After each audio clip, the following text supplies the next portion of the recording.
정종실록 1권 정종 1년 1월 9일 경진일 1399년 2월 14일 감사 이지의 상언에 따라 충청도 병선 20척을 감하다.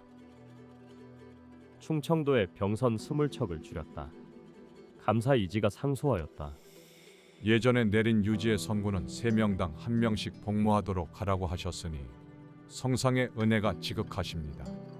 그러나 육지와 수군 모두 정해진 병력이 있고 백성들 중에서도 부역에서 제외된 사람을 찾는 것이 쉽지 않습니다. 그래서 3명당 1명을 채우기가 어렵습니다. 지금 도내의 병선이 원래는 60척이었는데 최근에는 군사들이 도망가고 죽어서 정원을 채우지 못하고 있습니다. 지금 배를 운용하는 군사들조차 절반이 단독 복무 중이어서 배의 숫자는 많지만 실효가 없습니다. 청컨대 병선 20척을 줄이고 그 병력과 시위 진속의 군관들 가운데 말이 없는 자들로 3명당 1명씩 맞추어 40척에 나누어 태우고 요충지에 정박시키면 수군이 다시 회복되고 편안해질 것입니다. 임금이 이를 그대로 따랐다. 덕비의 생일이므로 중회의 경제를 용서하다. 덕비의 생일을 맞아 궁중과 외부에 있던 가벼운 죄를 사면하였다. 경연에서 조박에게 임금이 격구하는 것이 건강상 이유임을 말하다. 경연에 나아가서 강관에게 임금이 말하였다. 과인이 병이 있어 손발이 저리고 아프니 때때로 격구를 하여 몸을 움직이며 기운이 잘 돌게 하려는 것이다. 지경연사 조박이 말하였다. 기운 순환을 위한 운동이라면 굳이 그만두라고 할 수는 없습니다. 다만 환관이나 간사한 무리들과 함께하지는 마시기 바랍니다. 임금이 그 말을 옳게 여겼다. 내정에서 격구하는데 전 참지문화부사 도움유언과 종친 등이 참석하다. 내정에서 격구를 하였는데 전 참지문화부사 도움과 전 중추원 부사 요은 그리고 종친들이 임금을 모시고 참석하였다. 문화부에서 윤문순호가 상중에 장가들었다고 죄를 극력 청하였으나 윤허하지 않다. 문화부에서 윤문순호의 죄를 강하게 청하여 처벌해달라고 아뢰었으나 임금은 허락하지 않았다. 처음 문화부에서 올린 상서 내용은 이러했다. 3년 동안 상을 치르는 것은 천하의 공통된 예의입니다. 하지만 고려 말기에 예법이 무너지고 인심이 가벼워져서 100일이 되기도 전에 흰옷을 벗고 예복을 입고 술을 마시고 고기를 먹으며 남녀가 혼인하는 등 해서는 안 될 일들을 서슴없이 행하였습니다. 지금 우리나라는 다시 3년상의 예를 시행하면서 이를 명확히 법으로 정해두고 있습니다. 그런데 학생 윤문순호는 아버지 윤승래의 상중에 있어 이제 겨우 1년이 조금 넘었고 그의 형제들은 아직도 모두 상복을 입고 있는데 그는 먼저 스스로 상복을 벗고 도승지 이문화의 딸과 혼인하여 이미 제정된 법을 어겼습니다. 그의 어머니 권씨는 4명이 있었다고 주장했기 때문에 그 죄를 다스리지 못했지만 그렇다 해도 복제 중에 처가에 머물 수는 없는 일입니다. 바라건대 그를 돌아가게 하여 상복을 마칠 수 있도록 하시고 앞으로는 3년 이내에 혼인하려 하면서 임금의 명을 핑계로 삼는 자는 엄하게 조사하여 다스리소서. 그러자 임금이 말하였다. 앞으로 스스로 상복을 벗는 자는 모두 조사하여 다스리게 하라. 그러자 문화부가 다시 상소하였다. 신등의 생각으로는 윤문순호가 상중에 혼인을 하여 크게 불효하였으므로 반드시 바로잡아야 한다고 여겨 아뢰었으나 허락을 받지 못하였습니다. 신들이 깊이 생각하건대 부모의 상을 당하여 스스로 목숨을 끊으려 하는 것은 자식으로서 지극한 정성이며 타인의 권유를 기다릴 일이 아닙니다. 그러므로 상복을 입고 슬피 곡하며 내실에 머물지 않고 고기를 먹지 않으며 두 돌이 지나기를 기다려 3년 동안의 정을 다하는 것입니다. 옛날 어떤 사람이 상을 당하여 병이 나자 여자 종으로 하여금 약을 짓게 하였는데 고향 사람들은 그것조차도 비난하였습니다. 하물며 상을 당한 사람이 혼인을 하였다면 더 말할 나위도 없습니다.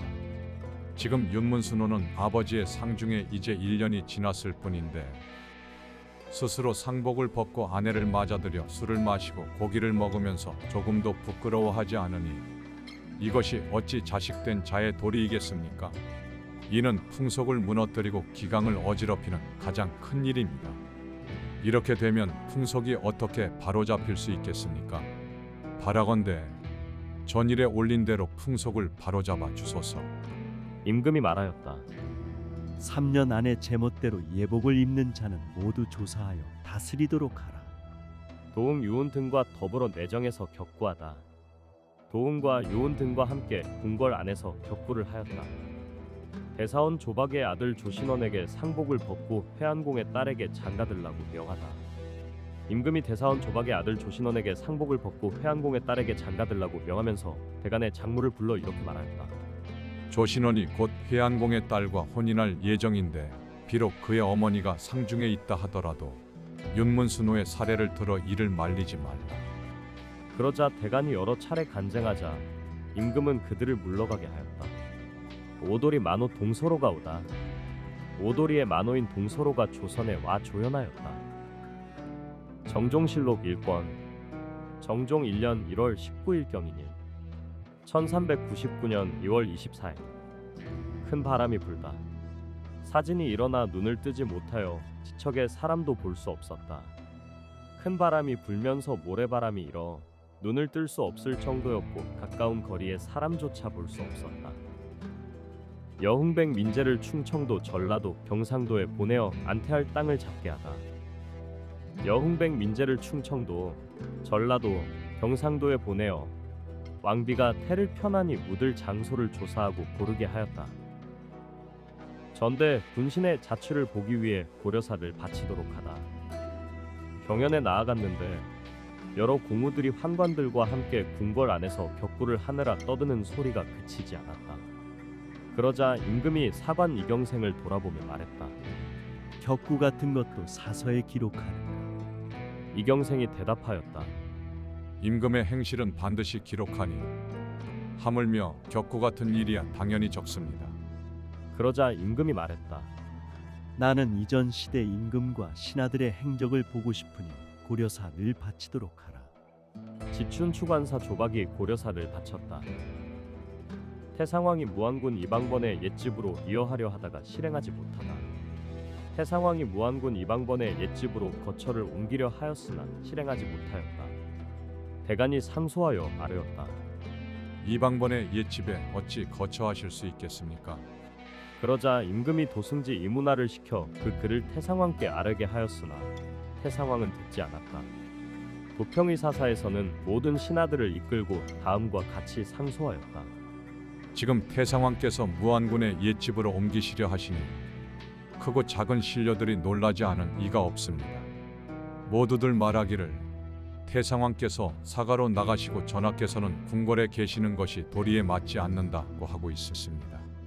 전에 대간이 아랫 내용은 매우 자세하였사오니 부디 전하께서는 단순히 태상왕의 뜻을 좇는 것만을 효도로 여기지 마시고 대간의 의견을 우선적으로 받아들여 태상왕의 거처 이전 뜻을 중단시키시고 예를 다하여 큰 효도를 온전히 하소서.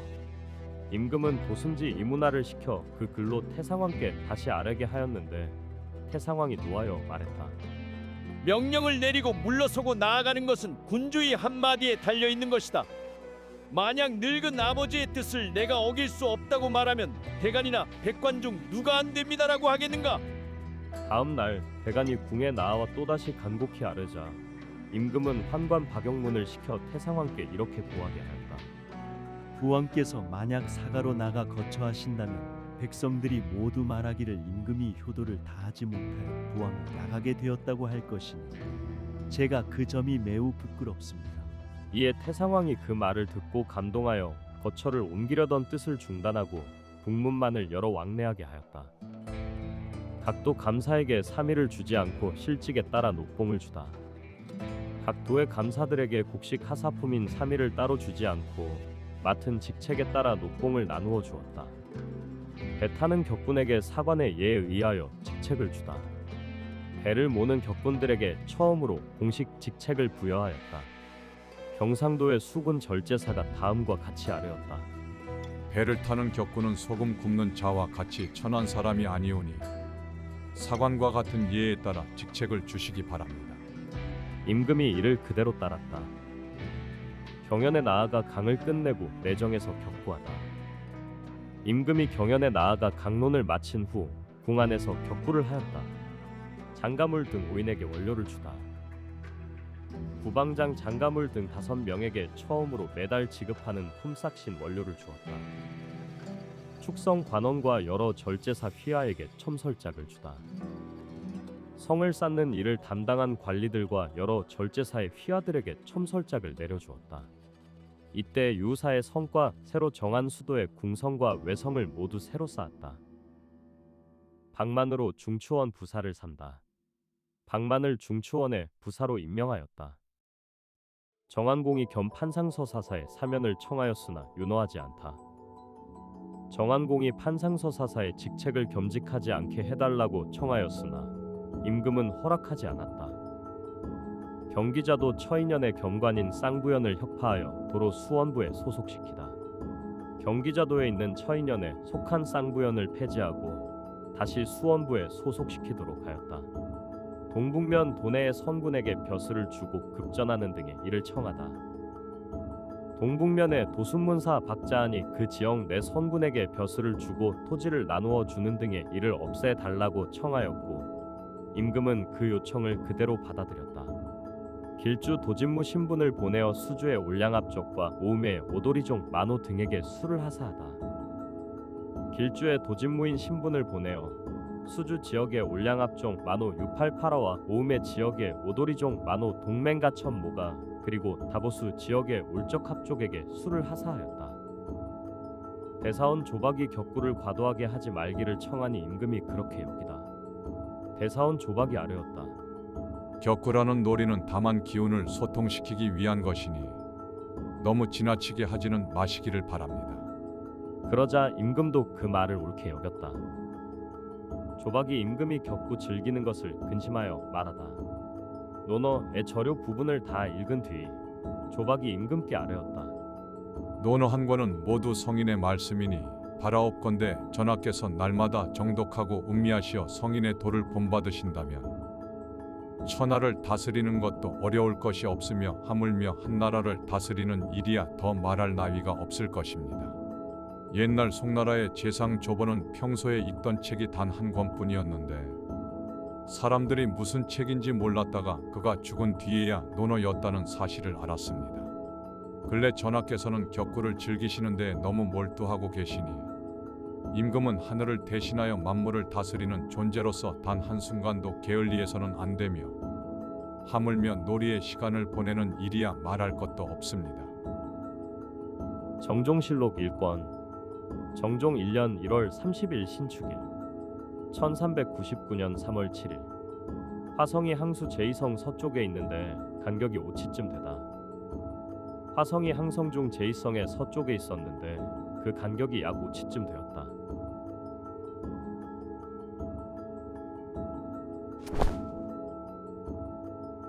정종실록 1권 정종 1년 2월 1일 이민일 1399년 3월 8일 왕응을 개성에 안치할 것을 명하다. 왕응을 개성에 안치하라고 명령하였다. 음력 초하룻날 백관들이 궁궐 문 밖에 나란히 서 있었는데 전 문화 평리였던 왕응이 말을 타고 그들을 지나쳐 곧장 궁궐 문까지 다가왔다. 이에 문화부에서 탄핵하여 올린 상소는 대략 다음과 같았다. 궁궐은 신하와 백성들이 마땅히 공경해야 할 곳이며 조정은 온 나라가 함께 높이 받들어야 할 장소입니다. 전 문화 평리였던 왕응은 허황된 사람으로 위조의 신씨에게 빌부터 벼슬이 재상에까지 이르렀으며 이미 2차례나 나라의 법을 어겼으나 운 좋게 용서를 받았습니다. 그러므로 더욱 스스로 삼가고 조심해야 할 사람이었습니다. 그런데 오늘 백관들이 모두 국문 앞에 모여 있는데 왕응은 제멋대로 말을 타고 지나쳐 곧장 국문까지 올라갔습니다. 이는 조정을 능멸한 행위이므로 그 죄를 다스리지 않을 수 없습니다. 청하건대 헌사에 명하여 그의 관직 문서를 거두고 그 사유를 조사하여 멀리 귀양 보내도록 하소서. 정탁으로 풍해도 도관 찰출 척사를 삼다. 정탁을 풍해도의 도관 찰출 척사로 임명하였다. 정한공이 판상서사사를 사면하기를 청하니 임금이 그대로 따르다. 정한공이 판상서사사의 직책을 그만두겠다고 청하니 임금이 그 뜻을 받아들였다. 환관의 벼슬 품계를 없앨 것을 문화부에서 건의하였으나 윤허하지 않다. 문화부에서 상소하여 환관의 관직 품계를 없앨 것을 청하였고 상소의 내용은 다음과 같았다. 신뢰는 임금에게 있어 가장 중요한 보배입니다. 나라는 백성에 의해 유지되고 백성은 신뢰에 의해 유지됩니다. 백성들의 신뢰를 잃고서도 나라를 잘 다스린 자는 없습니다. 저희는 지난번 조심스럽게 몇 가지 조건을 아래어 환관의 관직이 최고로는 삼품을 넘지 않게 하고 조정의 관직을 겸하지 못하게 하자고 하였습니다. 전하께서 이를 받아들여 이미 온 나라에 포고한 바 있어 백성들은 모두 전하의 올바른 간언 수용을 칭송했습니다. 그러나 지금 내시부에서 조정 관직을 받은 자들이 가선대부까지 오르고 검교까지 겸하여 가정대부에 이른 자가 거의 10명이나 되며 조정 관직까지 겸한 자도 드물지 않습니다. 저희는 두렵습니다. 간언을 받아들였다는 이름만 있고 실제로는 실천되지 않는다면 백성들의 신뢰를 잃게 됩니다. 명예로운 관직이 남용되어 결국은 끝이 없게 될 것입니다. 바라옵건대 전일에 받아들이신 바에 따라 내시부에서 조정 관직을 받은 자들은 유관기관이 그 문서를 거두도록 하시고 이후로 환관에게는 오직 내시부에서만 직책을 부여하며 검교는 일절 폐지하시기를 바랍니다. 또한 맹인 유대원은 본래 환관이 아닌데도 그 대열에 포함되어 있으니 이것은 임명 기준에 어긋나는 바입니다. 이 또한 문서를 거두게 하소서. 그러나 임금은 이를 허락하지 않았고 이에 보궐 황희가 아뢰었다. 신등은 상소하고 명령을 기다렸으나 윤허되지 않았습니다. 그러나 검교 관직이 너무 많아 마땅히 줄여야 한다고 생각합니다. 임금이 말하였다. 환관이 여러 궁궐에서 일하는 자가 매우 많은데 내시부의 정식 관직은 한정되어 있다. 그러므로 일반 관직 외에 검교 직함도 둔 것이다. 그리고 유대원은 비록 맹인이지만 환관 업무에 종사하였고 내게 공이 있었으니 그의 관직 문서는 거두지 말라. 금주령을 내리다. 술을 금하는 명령을 내렸다. 사원부에서 갑사 봉사이에게 벌로써 배를 물리니 임금이 돌려주게 하다. 사원부에서 갑사 봉사이에게 배를 벌금으로 거두었는데 임금이 관련 관청에 명하여 사원부의 서리와 사령을 각각 장 100대씩 때리고 수군에 보내도록 하였으며 봉사이에게서 거둔 배는 돌려주게 하였다. 지문화부사 조영무의 친척과 중랑장 봉사이가 함께 술을 마셨는데 이 일로 인해 사원부의 서리와 사령이 이들을 결박하여 사원부로 데려갔고 그 부녀자에게서도 배 쉼피를 거두었다. 이에 조영무가 노하여 대사원 조박을 직접 만나 꾸짖고 임금께 이 일을 고하였다. 문화부에서 만류하였으나 재릉에 친히 제사하려 하다. 임금이 재릉에 친히 제사를 지내려 하자 문화부에서 상소를 올려 이를 말렸으나 허락하지 않았다. 처음에 참찬 이거이가 선영에 성묘하겠다고 청하자 임금이 감격하여 재릉에 직접 참배하고자 하였다. 임금이 직접 행차하려 하자 문화부에서 아뢰었다. 전하께서 재릉에 친히 제사하고자 하시는 것은 효성이 지극하신 것입니다. 그러나 인군이 조상을 받드는 도리는 봄, 가을마다 사당을 보수하고 제사를 지내는 것에 그칩니다. 부디 이 행차를 멈추시기를 청합니다. 그러나 임금이 허락하지 않자 낭사들이 대궐들에 나와 두세 차례 다시 청하였다. 태상전에 재릉에 행차하겠음을 고하고 드디어 유후사로 가다. 임금이 태상전에 나아가 조회하고 재릉에 행차할 것을 고한 뒤 유후사로 향하였다. 정종실록 1권 정종 1년 2월 12일 개축일 1399년 3월 19일 밤중에 묵까마귀가 대궐 위에 날아와 울다. 밤중에 많은 까마귀가 대궐 위로 날아와 울었다. 서성군 유원정의 졸기. 서성군 유원정이 세상을 떠났다. 그는 문무에 특별한 재능이 없었으나 높은 관직에 올랐고 개국 공신의 반열에 참여하였다. 예전에 전시의 일로 인해 순군옥에 갇힌 적이 있었는데 태상왕이 그 죄를 용서하고 승지 노석주에게 명하여 임금의 뜻을 전하게 하였다. 유원정은 처음부터 나와 아무 친분도 없었는데 공신의 반열에 들었으니 그의 공은 충분히 짐작할 수 있다. 정승 조주는 이 책임을 피할 수 없을 것이다. 정종실록 1권 정종 1년 2월 14일 을묘일 1399년 3월 21일 묵까마귀가 궁성 북쪽 소나무에 모여 지적이다. 많은 까마귀가 궁성 북쪽에 있는 소나무에 모여 지적이었다. 임금이 노루를 쏘아 잡아서 사람을 보내 태상전에 달려가 바치게 하다.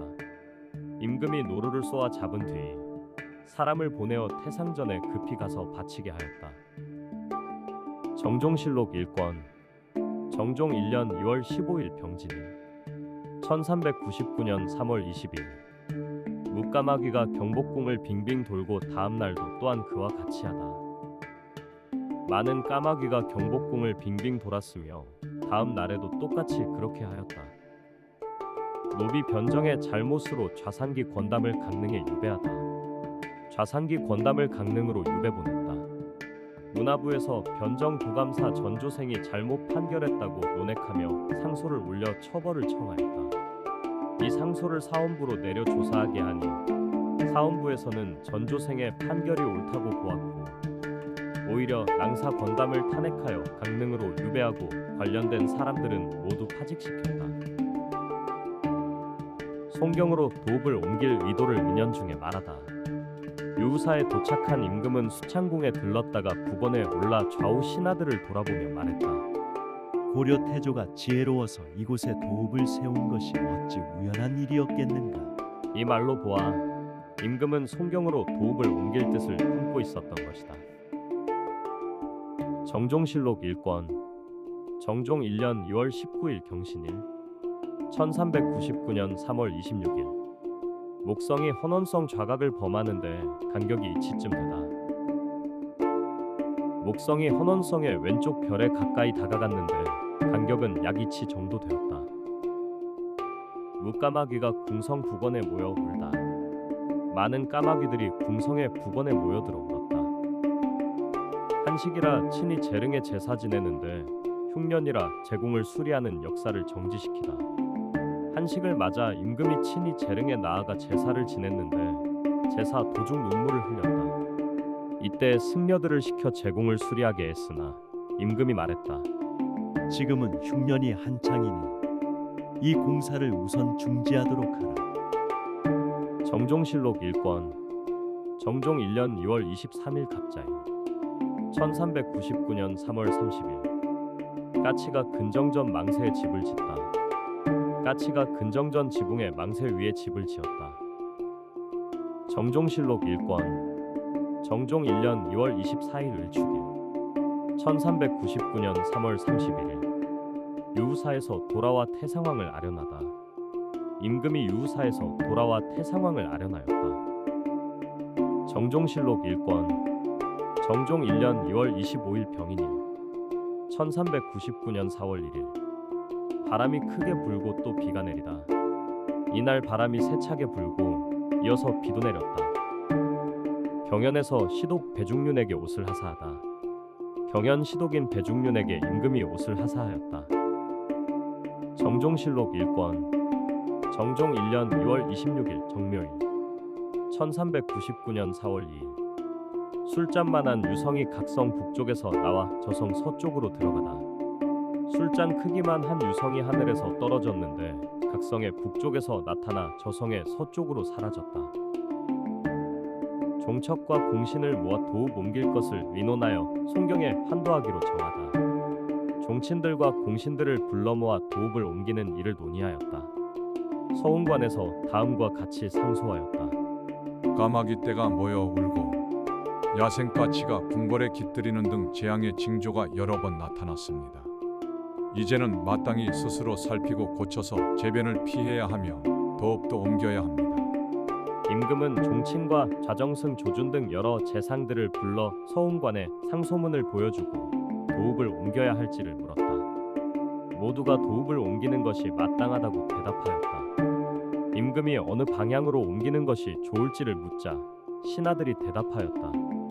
경기 지역 안의 고을들은 관리들과 수기 병사들이 의지할 곳이 없고 송도는 궁궐과 각 신하들의 집들이 온전하니 마땅합니다. 그리하여 도읍을 송경으로 옮기기로 결정하였다. 처음부터 도성의 백성들 모두가 옛 도읍을 그리워하고 있었으므로 한도 소식을 듣고 서로 손에 손을 잡고 물건을 이고 지고 거리로 몰려나와 인산인해를 이루었다. 이에 성문을 지키게 하여 혼잡을 막게 하였다.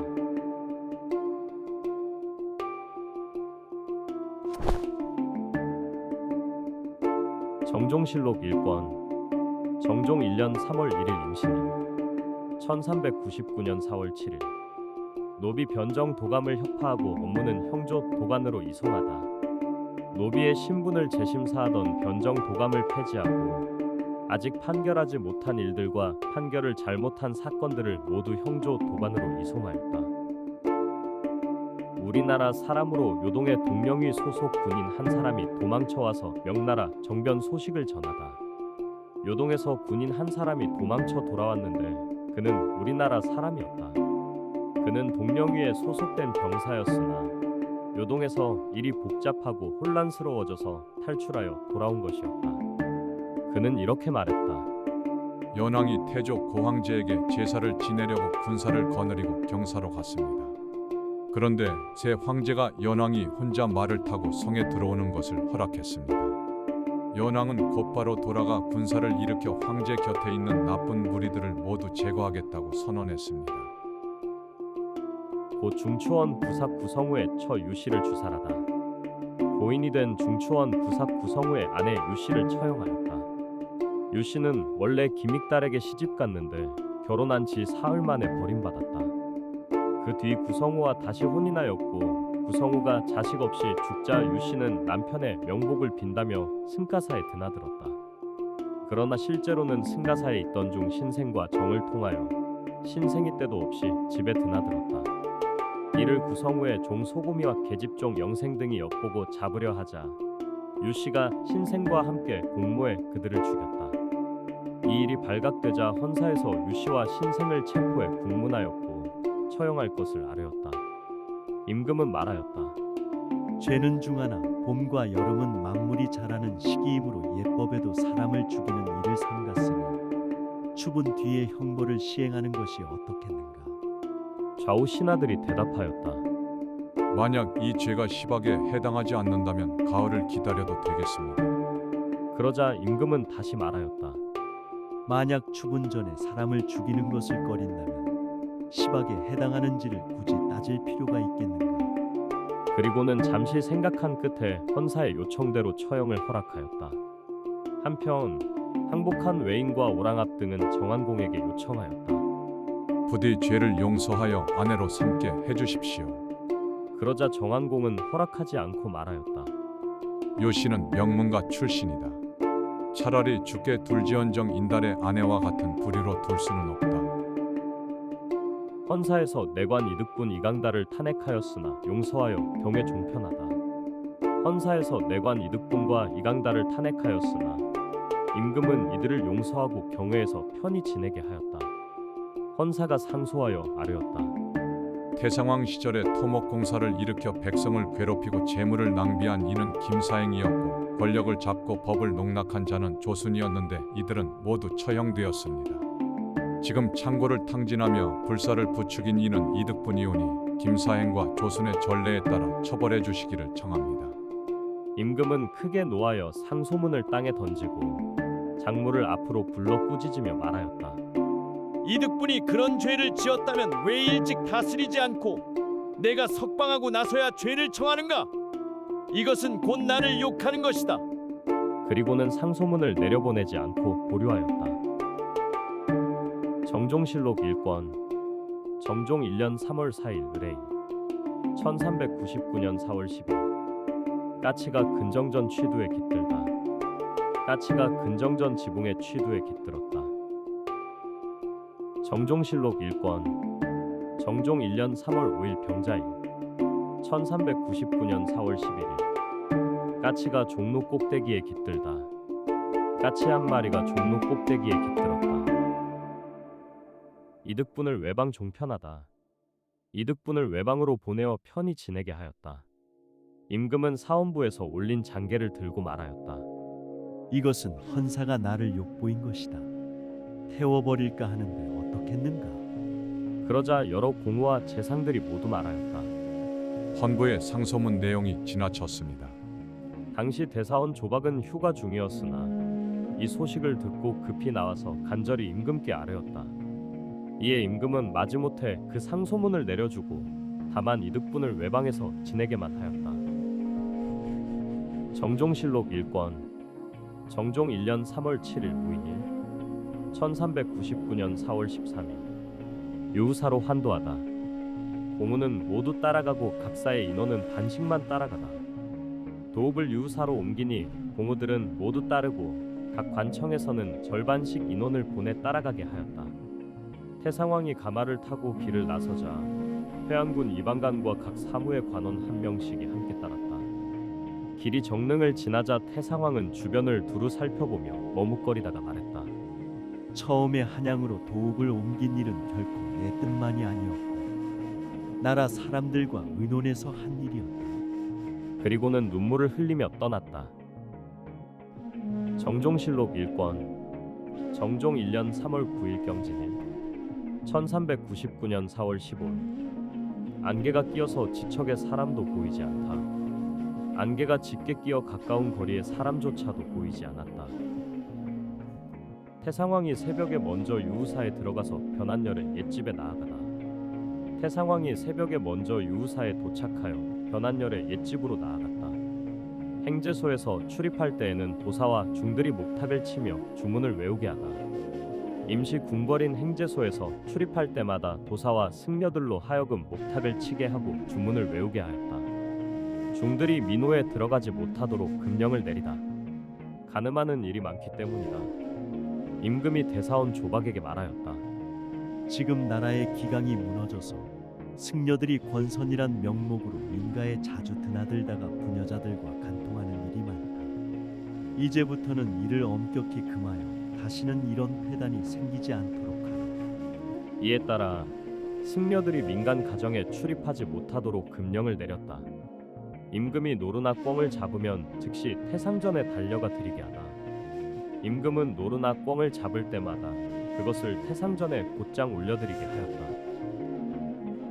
정종실록 1권 정종 1년 3월 13일 갑신일 1399년 4월 19일 임금이 유우사에 이르러 곧 태상전에 나아갔다가 수창궁에 환호하다.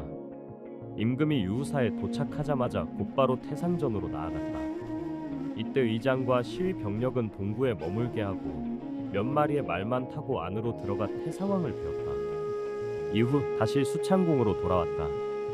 동북면과 강원도의 선군을 파하고 경기도, 경상도, 충청도, 전라도 등의 선군을 감하다. 동북면과 강원도의 선군은 모두 없애고 경기도, 경상도, 충청도, 전라도, 풍해도, 서북면의 선군도 일부 감하였다. 처음에 임금은 경연에서 다음과 같이 말하였다. 백성들의 고통 중에 배를 타는 일보다 더 괴로운 것은 없다. 부모와 처자를 떠나 살며 쉬는 날도 없으니 너무나도 안타까운 일이다. 요즘 외구의 침입도 뜸하고 국경이 비교적 안정되었으니 이제는 3분의 1을 줄여서 윤번으로 교대하게 하고 적당히 쉬게 하라. 도적이 노리는 곳은 특정하니 그 요충지에 배를 정박시키고 공화를 통해 서로 연락하고 경문을 돌려 집결하게 하면 늦지 않을 것이다. 이에 대사원 조박이 말하였다. 전하께서 밤낮으로 나라를 걱정하시며 백성을 편안하게 하려는 뜻뿐이시니 신들은 감격할 따름입니다. 제가 자주 변경의 사신으로 다녀왔는데 백성들이 가장 힘들다고 말하는 것이 바로 선군의 생활이었습니다. 그러자 임금이 말하였다. 그렇다. 곧 도승지 이문하에게 도평의사사의 명을 전하여 회의하게 하였다. 도평의사사에서 육도 선군의 군적을 올리니 임금이 도승지에게 명하여 말하였다. 강원도와 동북면은 너무 외진 지역이라 도적이 반드시 하도를 거쳐야만 도달할 수 있으니 그곳의 선군은 모두 없애고 단지 배를 지킬 선군만 남겨 윤번제로 지키게 하라. 경기도, 전라도, 경상도, 충청도, 풍해도, 서북면의 선군은 10분의 1 또는 10분의 2 정도 줄이고 각 도의 요충지에 정박시키며 변고가 생기면 동화를 들어 서로 신호를 주고받게 하라. 혁파한 배는 빈 채로 남겨두고 사람을 붙여 지키게 하라. 태상왕이 금강산 유점사에 가서 보살제를 베풀려고 하다가 실행하지 못하다. 태상왕이 금강산 유점사에 가서 보살제를 열려고 하였으나 결국 실행하지 못하였다. 태상왕이 마차를 타고 가려고 하자 임금이 내관 박영문을 보내어 말렸다. 지난해 가뭄과 한재로 백성들이 농사에 실패해 지금 기근에 시달리고 있습니다. 게다가 지금은 초여름으로 농사일이 한창 바쁜 때인데 폐하께서 거동하신다면 비록 수행 인원을 간소히 하신다 해도 민폐가 작지 않아 농사에 방해될까 염려됩니다. 부디 농사가 한가해진 시기를 기다려 주십시오. 태상왕은 이 말을 듣고 곧바로 생각을 바꾸며 말하였다. 부모는 자식을 위하는 말을 하고 자식은 부모를 위하는 말을 하는 것이니 서로 생각하지 않고 말할 리 있겠는가. 내가 가면 정말 민폐가 생길 것이다. 마땅히 그만두는 것이 옳겠다. 박영문이 돌아와 이를 보고하니 임금은 기뻐하며 옷 한 벌을 하사하였다. 태상왕이 명하여 국문을 호위하는 군사를 철수시키다. 태상왕이 명하여 궁궐문을 지키던 군사를 철수시켰다. 조박의 건의에 따라 처음으로 집현전을 활성화시키는 조치를 취하다. 처음으로 문신들을 집현전에 모이게 하였다. 대사원 조박이 아르기를 집현전은 이름만 있고 실질적인 기능은 없습니다.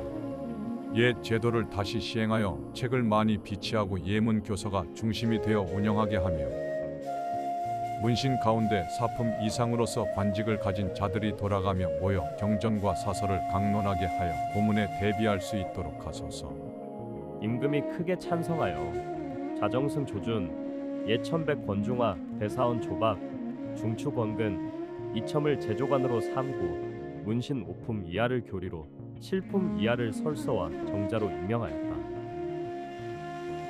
태상왕이 옛 수도에 돌아온 것을 부끄럽게 여겨 새벽 밝기 전에 시중 윤안의 옛집에 이어하다. 태상왕이 새벽이 밝기 전에 시중 윤안의 옛집으로 자리를 옮겼다. 태상왕은 이전에 말하였다. 내가 한양으로 천도한 뒤 아내와 아들을 잃고 오늘 다시 도읍을 옮겨 돌아오게 되었으니 도성 사람들에게 정말 부끄러운 일이다. 그러니 외출이나 복귀는 반드시 어두운 때를 택하여 사람들이 보지 못하게 해야겠다. 내정에서 격구하고 다음 날도 계속하다. 궁궐 안뜰에서 격구를 하였고 다음 날에도 계속하였다. 여리에서 경행하는 것을 파하자고 예조에서 청하였으나 윤호하지 않다. 예조에서 여리에서 행해지는 경행을 폐지해 달라고 상소하였다. 상소 내용은 대략 다음과 같았다. 고려는 불교를 숭상하여 마을마다 경행의 제도를 두었습니다. 명령을 받은 감찰이 정복을 갖추고 승려들을 이끌고 동네를 돌며 깃발을 달고 나각을 불며 경을 외우고 불교의식을 행하였습니다. 봄과 가을의 장경 행사에 준하여 이런 제도를 폐지해 주시길 바랍니다. 하지만 임금은 이를 허락하지 않았다. 태상왕이 좌우 근신과 내관을 거느리고 관음굴에 거둥하여 능엄 법석을 베풀다. 태상왕이 좌우의 신하들과 내관들을 거느리고 관음굴에 거둥하여 능엄경 법회를 열었고 다음 날 돌아왔다. 대사원 조박에게 격구하는 까닭을 말하다. 임금이 대사원 조박에게 격구를 하는 이유를 설명하였다. 과인은 본래 병이 있어 잠저 시절부터 밤이면 마음이 괴로워 잠을 잘 수 없었고 새벽에야 잠이 들어 항상 늦게 일어났어. 그래서 여러 숙부나 형제들이 나를 게으르다고 하였지요. 즉위한 이후로는 경계하며 삼가려는 마음으로 병을 인식하지 못했는데 요즘 다시 병이 생겨서 마음이 흐릿하고 몸이 무기력하며 피부가 날로 마릅니다. 나는 무관의 집안에서 자랐기에 산을 오르고 물가에서 자고 말을 타는 것이 몸에 익어 오래 앉아 있으면 병이 생깁니다. 그래서 잠시 격구 놀이로 몸과 기운을 기르고 있는 것입니다. 이에 조박은 그저 예, 예, 라고만 대답하였다. 의원 양홍달과 양홍적 등을 다른 중앙 관리들과 함께 사진하는 것을 허락하다. 의원 양홍달과 양홍적 등이 조정의 관리들과 함께 벼슬길에 오르는 것을 허락하였다. 조박이 아르기를 의원인 양홍달과 양홍적 등이 모두 궁고의 별자가 되었는데 감찰이 그들을 천한 노비의 자손이라 하여 같이 앉기를 꺼립니다. 그러자 임금이 말하였다. 나도 그 이야기를 들은 바였다. 그러나 양홍달 등은 훌륭한 의원들이다. 태상왕께서 2번이나 병환을 앓으셨을 때 그들이 온 마음을 다해 치료하였기 때문에 태상왕께서도 매우 아끼셨고 나도 그들을 형제처럼 생각한다. 게다가 그들이 천인이라는 뚜렷한 증거도 없으니 비록 함께 일을 하더라도 무엇이 문제겠는가. 만일 나라에 공이 있다면 설령 천한 신분일지라도 어찌 벼슬길에 오르지 못하겠는가. 태상왕이 관음굴에 거둥하여 평주와 온천에 가려다가 되돌아오다. 중신강을 만나 이방번 이방석의 죽음을 한탄하다. 태상왕이 홀로 말을 타고 관음굴에 다녀온 후 평주의 온천에 가려고 하였으나 가지 못하고 돌아왔다. 태상왕이 거둥하려 하자 이를 들은 임금은 놀라고 걱정되어 내관 박영문을 보내어 아뢰었다. 아버지께서 미리 목적지를 알리지 않으시고 갑자기 온천에 가신다면 백성들이 폐하의 거처를 알지 못해 놀라고 실망할 것입니다. 부디 환궁하셔서 좋은 날을 정해 다시 출발해 주십시오. 그러나 태상왕은 허락하지 않았다. 문화부에서 아르기를 지난날 간신 정도전과 남은 등이 마음대로 나라 권세를 휘두르고 임금의 총명을 흐리게 하여 적자와 서자의 구분이 무너질 뻔했습니다. 다행히 태상왕께서 거스를 수 없는 천명과 인심을 아시고 전하께 왕위를 물려주셔서 적서의 질서가 바로잡히고 장유의 차례도 명확해졌습니다. 전하께서는 태상왕을 모실 때 늘 정성스럽게 진지를 올리고 안부를 묻고 있으며 태상왕께서는 이제 국왕의 아버지이시니 높음이 극에 달하였습니다. 그러므로 태상왕의 거동에는 모시는 이들이 정성을 다해 알리고 출입에도 정해진 절도가 있어야 할 것입니다. 듣기로는 이달 26일 밤중에 태상왕께서 홀로 관음굴에 다녀오시고 온천에도 가시려 했다고 합니다. 지금은 농번기라 민폐가 적지 않습니다. 엎드려 바라건대 전하께서는 진심을 다해 청하여 그 거동을 멈추게 하셔서 백성의 뜻에 부응해 주십시오. 또한 나라를 다스리는 법도는 명령이 한 곳에서 나와야 합니다. 태상왕의 마차나 수행 인원 등은 모두 전하께 아뢰고 전하께서 관청의 명령을 내려 준비하도록 해야 합니다. 지금 환관 이광이 태상왕의 명령을 전하면서 전하께 보고하지 않고 백관들도 거처를 모르니 이는 국가의 체제에 어긋납니다. 청하건대 이광을 관청에 넘겨 그 이유를 조사하고 엄히 다스려 본보기를 삼으소서. 그리고 앞으로는 태상왕의 거동은 반드시 전하께 보고하게 하소서. 임금은 이 제안을 받아들였고 이광에 대해서는 따로 추궁하지 않았다. 하지만 태상왕의 측근들이 이광을 탄핵했다는 말이 퍼지자 이를 두려워하지 않는 사람이 없었다. 그날 저녁 태상왕은 환궁하였다. 백운사의 노승 신강이 태상왕을 아련하자 태상왕이 탄식하며 말하였다. 이방본과 이방석이 다 죽었소. 내가 잊고자 하나 도무지 잊히질 않소. 신강이 대답하였다. 부디 성상께서는 너무 슬퍼 마십시오. 그들의 불행과 성상의 상심은 모두 스스로 자초한 바입니다. 태상왕은 그의 말에 수긍하였다. 임금은 서운관에 명하여 태상왕이 온천에 거동하기 좋은 날을 정해 아르게 하였고 태상왕은 크게 기뻐하였다. 임금이 생신을 기념하여 잔치를 올리려 하자 태상왕은 말하였다. 자식이 아비에게 연애를 드리는 것은 지극한 정에서 비롯된 것이라 할지라도 내가 목욕하고 돌아온 뒤에 하는 것이 낫겠다. 임금은 이에 따랐다. 충청도 등의 기민을 진율하고 경차관을 삼도에 보내 수령들의 치적을 살피다. 충청도, 전라도, 풍해도의 굶주린 백성들에게 구휼을 베풀었으며 경차관을 삼도로 나누어 보내어 각 도의 수령들이 백성에게 양식을 나눠준 실적이 어느 정도인지 조사하게 하였다.